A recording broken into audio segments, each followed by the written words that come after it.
வணக்கம். இன்னைக்கு நம்ம வந்து ஆனியன் பக்கோடா தான் பார்க்க போறோம். அதுக்கு ஒரு பாத்திரத்தில வெங்காயத்த வந்து நல்லா நீள வாக்குல நறுக்கிக்கோங்க. நறுக்கிட்டு அப்புறமா கருவேப்பிலை குட்டி குட்டியா நறுக்கிக்கோங்க. அப்புறம் மஞ்சள் பொடி, கொஞ்சம் மிளகாத்தூள், கொஞ்சம் பெருங்காய பவுட்ரு இதெல்லாம் போட்டுக்கோங்க. அப்புறம் நான் வந்து குழந்தைங்களுக்கு தட்டுப்படக்கூடாதுன்ட்டு இஞ்சி, பூண்டு, பச்சை மிளகாய் இது 3த்தையும் பேஸ்ட்டா அரைச்சு 1 ஸ்பூன் போட்டிருக்கேன். இது நல்லா போட்டு வெரசிட்டு, ஆ ஒரே ஒரு 2 ஸ்பூன் அரிசி மாவு போட்டுக்கோங்க. போட்டுட்டு நல்லா அரிசிக்கோங்க. நல்லா வெரசிட்டோன்னே இந்த மாதிரி உதிரி உதிரியாக வரணும். நான் எடுத்து காட்டுறேன் பாருங்கள். அதுக்கப்புறம் கடலை மாவு அது ஒரு 3/4 கப்பு இருக்கும்.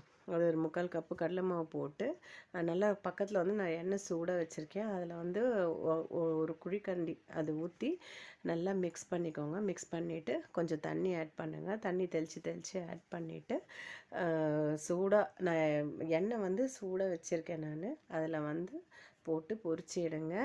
இதில் வந்து எனக்கு மறக்காமல் எனக்கு சப்ஸ்கிரைப் பண்ணுங்கள், லைக் பண்ணுங்கள், கமெண்ட் பண்ணுங்கள்.